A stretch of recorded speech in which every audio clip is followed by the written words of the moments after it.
नमस्कार दोस्तों, आपके अपने YouTube channel AL big study पर स्वागत है। दोस्तों, इस वीडियो में हम UPSSC पैट के लिए जीएस का प्रैक्टिस सेट देखेंगे। और दोस्तों, इस जीएस के प्रैक्टिस सेट से आपको पैट 2025 में प्रश्न देखने को मिलेंगे। तो दोस्तों, देखते हैं पहले प्रश्न को।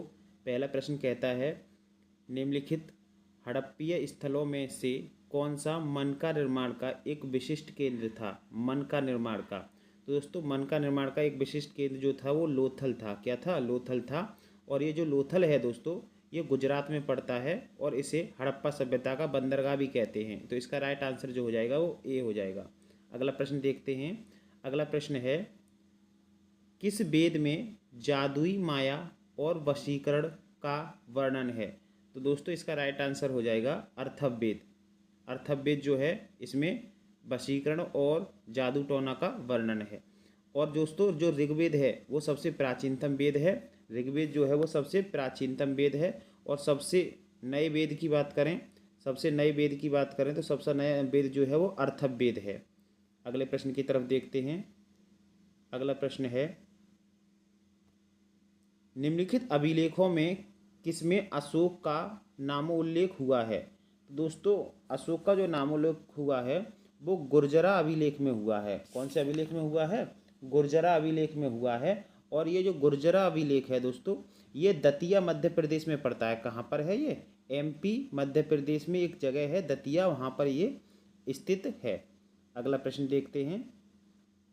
अगला प्रश्न है, दिल्ली के किस सुल्तान ने ब्राह्मणों पर जजिया लगाया था? तो दोस्तों, ब्राह्मणों पर जजिया लगाने वाला जो था वो फिरोज शाह तुगलक था। कौन था? फिरोज शाह तुगलक था। तो इसका राइट आंसर जो हो जाएगा वो बी हो जाएगा। अगला प्रश्न है, भारत में 1613 में अंग्रेजों ने पहली अपनी फैक्ट्री कहाँ स्थापित की थी? तो दोस्तों, जो अंग्रेजों ने अपनी पहली फैक्ट्री स्थापित की थी वो सूरत में की थी। तो इसका राइट आंसर क्या हो जाएगा? सूरत हो जाएगा। और सूरत गुजरात में पड़ता है। तो इसका राइट आंसर डी हो जाएगा। अगला प्रश्न देखते हैं। अगला प्रश्न है, किस अधिनियम में पहली बार भारत के लिए संघीय संरचना प्रस्तुत की गई थी? तो संघीय संरचना जो थी वो 1935 का अधिनियम था। कौन सा था? 1935 का अधिनियम था। तो इसका राइट आंसर जो होगा वो सी होगा एकदम। अगला प्रश्न देखते हैं। सुभाष चंद्र बोस ने सिंगापुर में दिल्ली चलो का नारा दिया था। तो दोस्तों, जो सुभाष चंद्र बोस ने दिल्ली चलो का नारा दिया था वो सिंगापुर में दिया था। और ये दिया था आपका 1943 में। कब दिया था? 1943 में दिया था। और भी नारे दिए थे। जय हिंद का नारा दिया था, तुम मुझे खून दो मैं तुम्हें आज़ादी दूंगा। इस तरह के नारे दिए थे सिंगापुर में सुभाष चंद्र बोस ने। तो राइट आंसर हो जाएगा बी। अगला प्रश्न देखते हैं। असहयोग आंदोलन 1920 से 22 को क्यों निलंबित किया गया?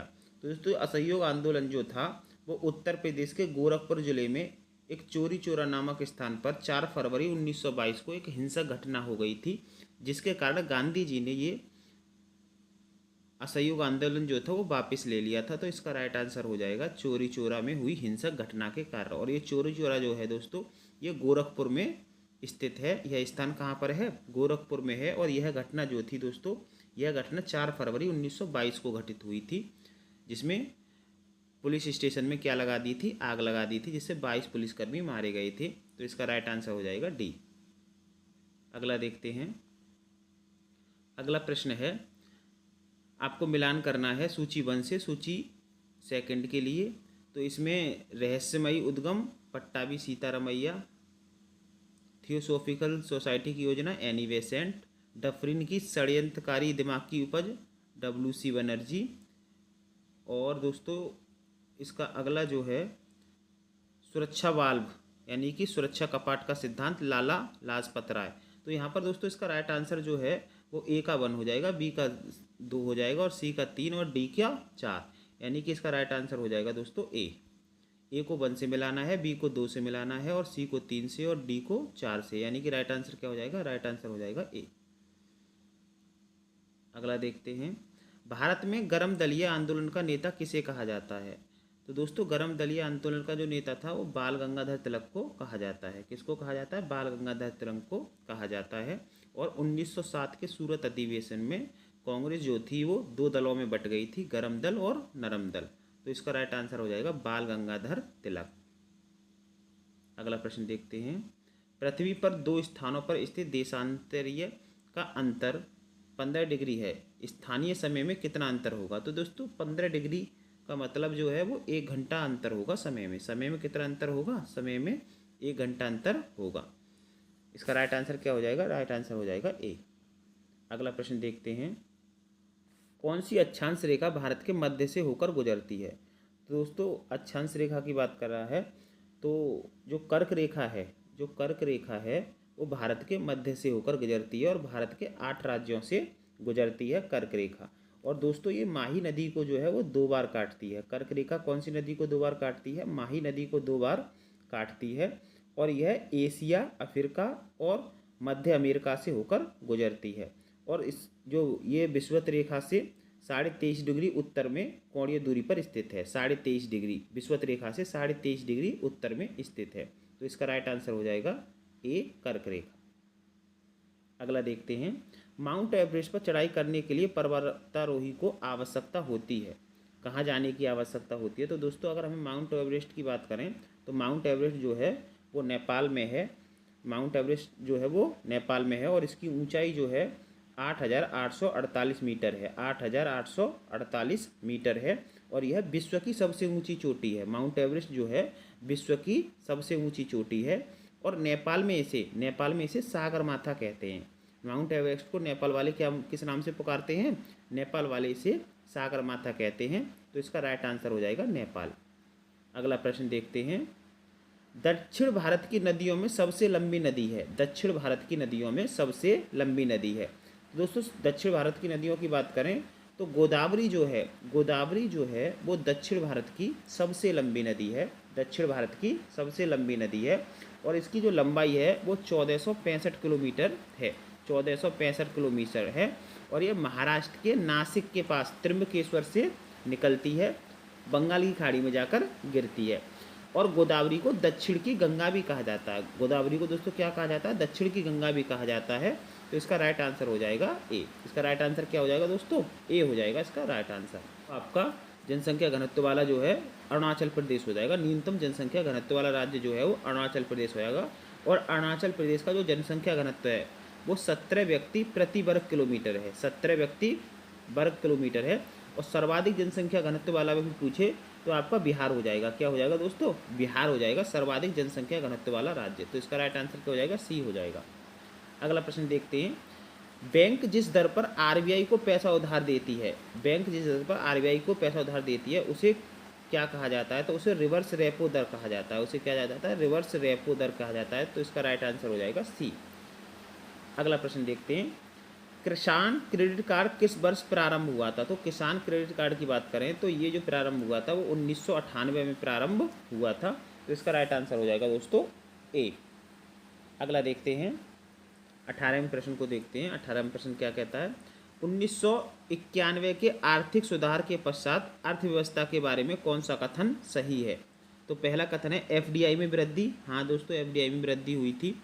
निजी क्षेत्र के योगदान में वृद्धि। अंतर्राष्ट्रीय कंपनी का भारतों में आगमन, तो ये भी सही है। यानी कि दोस्तों एक पॉलिसी आई थी उदारीकरण, निजीकरण और वैश्वीकरण की नीतियों को अपनाया गया था और इसके आधार पर जो है राइट आंसर हो जाएगा वो आपका डी हो जाएगा। यानी कि सभी जो हैं वो सही है, उपरोक्त सभी। अगला प्रश्न देखते हैं। डैश डैश डैश बेरोजगारी तब होती है जब लोगों का वर्ष के कुछ महीनों के दौरान रोजगार नहीं मिल पाता। तो ये दोस्तों जो मौसमी बेरोजगारी कहते हैं, इसे कौन सी बेरोजगारी कहते हैं? मौसमी बेरोजगारी कहते हैं। तो इसका राइट आंसर हो जाएगा सी। अगला प्रश्न देखते हैं। सार्वजनिक वितरण प्रणाली का लक्ष्य है। सार्वजनिक वितरण प्रणाली का लक्ष्य है गरीबी को खाद्य सुरक्षा उपलब्ध कराना। गरीबों को खाद्य सुरक्षा उपलब्ध कराना। इसका राइट आंसर हो जाएगा ए। अगला प्रश्न देखते हैं दोस्तों। भारत में सबसे बड़ी अपीलीय न्यायालय कौन सा है? तो भारत में सबसे बड़ा अपीलीय न्यायालय की बात करें तो वो हो जाएगा आपका उच्चतम न्यायालय, सुप्रीम कोर्ट। अगला प्रश्न देखते हैं दोस्तों। अगला प्रश्न है सूची 1 को सूची 2 से सम्मिलित करना है। एक तरफ संसदीय समितियां दे रखी हैं और एक तरफ कार्य दे रखे हैं। तो सबसे पहली समिति जो है वो है प्रवरा समिति। प्रवरा समिति का जो है वित्त की समीक्षा करना तथा परिवर्तन का सुझाव देना प्रवरा समिति का कार्य होता है। लोक लेखा समिति का जो है वो सरकारी पैसा सही ढंग से खर्च हुआ है या नहीं वो उसके लिए होता है। और प्राकलन समिति का बजट में विभागीय व्यय की जांच करना। तो इसका राइट आंसर हो जाएगा ए का क्या है, ए का दूसरे से मिलाना है, बी को 3 से और सी को 1 से। तो इसका राइट आंसर हो जाएगा डी, ए को दूसरे से, बी को तीसरे से और सी को 1 से मिलाना है। तो राइट आंसर हो जाएगा डी। अगला प्रश्न देखते हैं, लोकसभा अध्यक्ष अपना त्यागपत्र किसको देता है? तो लोकसभा अध्यक्ष जो है वो अपना त्यागपत्र जो है लोकसभा के उपाध्यक्ष को देता है। किसको देता है? लोकसभा के उपाध्यक्ष को देता है। तो इसका राइट आंसर डी हो जाएगा। अगला देखते हैं, कारखानों अथवा खानों में कोई व्यक्ति नियुक्त नहीं किया जा सकता जब तक उसकी आयु कम से कम डैश हो। तो इसका राइट आंसर हो जाएगा 12 वर्ष हो, 14 वर्ष हो, 18 वर्ष हो, 20 वर्ष हो। तो इसका देखते हैं दोस्तों, इसका राइट आंसर जो हो जाएगा आपका, इसका राइट आंसर 14 वर्ष होगा। राइट आंसर क्या हो जाएगा? 14 वर्ष हो जाएगा, यानी कि 14 वर्ष से वो कम ना हो। तो इसका राइट आंसर आपका बी हो जाएगा। और आर्टिकल जो दोस्तों, आर्टिकल जो दे रखा होता है, आपने पढ़ा भी होगा संविधान में, एक आर्टिकल है, आर्टिकल 24, अनुच्छेद 24 भी इस बात को कहता है। तो इसका राइट आंसर उसके हिसाब से क्या हो जाएगा? उसके हिसाब से हो जाएगा बी। अगला देखते हैं, जिले में माध्यमिक विद्यालयों की व्यवस्था देखता है। जिले में माध्यमिक विद्यालयों की व्यवस्था देखता है। तो जो देखता है इसका राइट आंसर हो जाएगा दोस्तों जिला विद्यालय निरीक्षक देखता है। जिला विद्यालय निरीक्षक देखता है। तो इसका राइट आंसर हो जाएगा ए। अगला प्रश्न कहता है, साबुन कपड़ों को बेहतर सफाई में क्यों सहायक होता है? तो साबुन जो है दोस्तों यह घोल के पृष्ठीय तनाव को कम कर देता है। तो ये राइट आंसर क्या हो जाएगा? ए हो जाएगा। प्रत्यावर्ती धारा को दिष्ट धारा में किसके द्वारा बदला जाता है? तो प्रत्यावर्ती धारा को दिष्ट धारा में दोस्तों इसका राइट आंसर हो जाएगा रेक्टिफायर। तो इसका राइट आंसर क्या हो जाएगा? रेक्टिफायर हो जाएगा, उसके द्वारा बदला जाता है। अगला प्रश्न देखते हैं,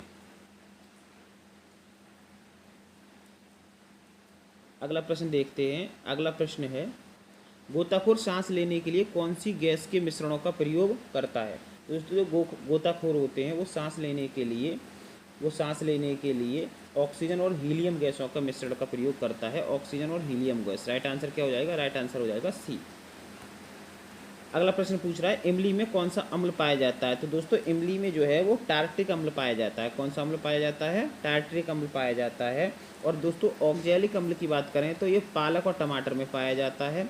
साइट्रिक अम्ल की बात करें तो साइट्रिक अम्ल जो है दोस्तों, साइट्रिक जो अम्ल है वो नींबू में पाया जाता है। साइट्रिक अम्ल किस में पाया जाता है? नींबू में पाया जाता है। और एसिटिक अम्ल की बात करें तो एसिटिक अम्ल जो है वो सिरका में पाया जाता है। फिलहाल इसका आंसर जो हो जाएगा वो राइट आंसर क्या हो जाएगा? सी हो जाएगा। अगला देखते हैं, अगला प्रश्न है, मानव आहार में पॉलिश हुए चावल के उपयोग से निम्नलिखित में कौन सा रोग हो जाता है? तो दोस्तों ये हो जाता है वेरी रोग। तो इसका राइट आंसर हो जाएगा सी। अगर दोस्तों आपको प्रश्न अच्छे लगे हों तो वीडियो को लाइक करें तथा चैनल को सब्सक्राइब करें। धन्यवाद दोस्तों।